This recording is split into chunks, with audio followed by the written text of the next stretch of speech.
Darren Camilleri, one of the Wolfpack, pointed out the fact that what's happening with Travis Cloke at the moment at Collingwood reminds him of what occurred back in 2009 when he heard a segment, I think it was Ep 11 actually, of the Diaries of the International Cool Breeze. You think? Which was a book that was released by Bristol in 1990, a premiership year for Collingwood. One week after the premiership was won, Come on. the man who was not allowed to be part of that team for disciplinary reasons. At that point, Damo hooked onto a copy from somewhere or another and proceeded to read well, it started as the Diaries of Cool Breeze because one of our gentlemen who followed the show thought his voice was that smooth, Bristol, that it sounded like a cool breeze. And then it was backed up by a man, I think, from Chicago. So it became International Cool Breeze. That's how well liked he was. They were coming from everywhere. Anyway, with Trav Cloke being dropped from the seniors back to the reserves, it reminded Darren and us of Ep 11 of the Diaries of the International Cool Breeze from 2009. World according to the Cool Breeze. We go to Saturday, June 2. Another day in the reserves. We run out in front of a crowd. Look, he's staring at him. Lucky to total 100. And I'm opposed by a young kid named Chris Farrell, who continued to hang on and restrict me when the ball was nowhere near it. After an ordinary first quarter, I thought enough is enough. So I gave Farrell one to the head.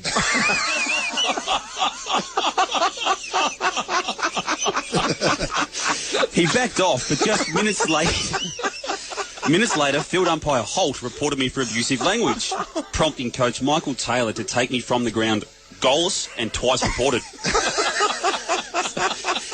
So we'll move from that incident on Saturday, June 2 to the tribunal hearing of Monday, June 4. I knew it would be a kangaroo court, as the players regard the reserves tribunal as automatic weeks. I was hoping for 3, but expected around the 4 mark. Once in the tribunal, Chris Farrell, the player I'd hit, said all the right things and was genuinely helpful to my cause. However, umpire Holt, who was a policeman when not blowing his little whistle on Saturdays, ruined any hope of a lenient penalty. His evidence varied greatly from mine, and the tribunal chose his version. Now, Brian has actually got a transcript of the tribunal hearing, and it reads like this, and we'll have to use some words that aren't written down here.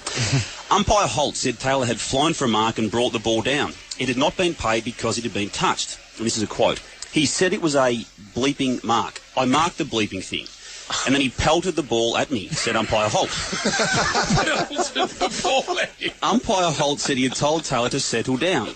He stepped towards me and was toe-to-toe and said I wouldn't bleeping know. The umpire said he again told Taylor to settle down and then told him he had been reported when the abuse continued. I told him he had been reported. He said, bleep off and get on with the game.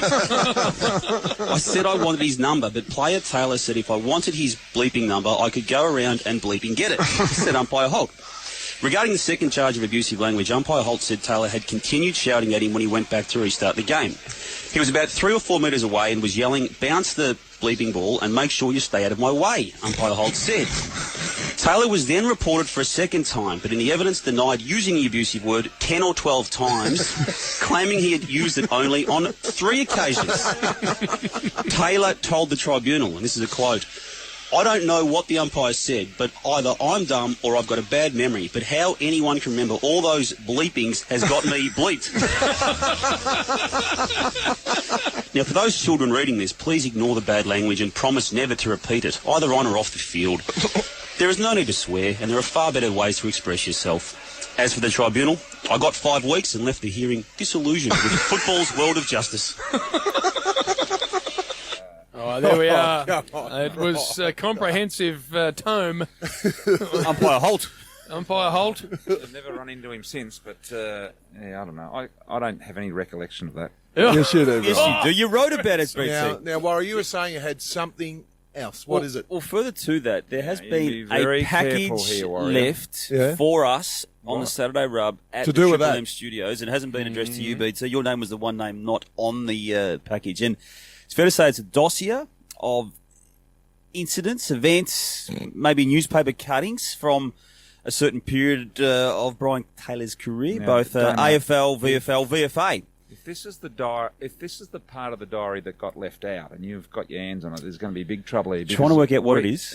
If this has been legally vetted and it's not for human consumption, Damo. Well, that means it's going to go on the Saturday rub. That's All what it for means. human consumption. All I can say to the pack and our many other hundreds of thousands of listeners, BT, is there is plenty of material here, and it will be aired as soon, possibly, as Next week. Saturday rub. No, let's do it. Snorkel. Where are you, Snorkel? If you've let this stuff go, I tell you, there's going to be big trouble. Not for human I will consumption. not be here. Hey, Mick, great seeing you. The lucky good for on you, Spud Mickey. for the day. Well Good on done, you, mate. Mick. Enjoy the rest of your day. You're a star. Get to triplem.com.au and see how Spud's treated, Mick. His much better half. You'll be astounded at how poorly Mick's been treated. By the way, Mick, does he sort of, does he float around the neighbourhood at all? Oh, no. Mick, Were you I didn't witness asked- anything, Be Brian. honest, were you asked to stay in the car at any stage for any length? takes one to know one, Brian. Oh, no. Settle BT. You're saying these bike rides don't go too far. So you were on the scooter and you had to stay on the scooter. I was in the V8.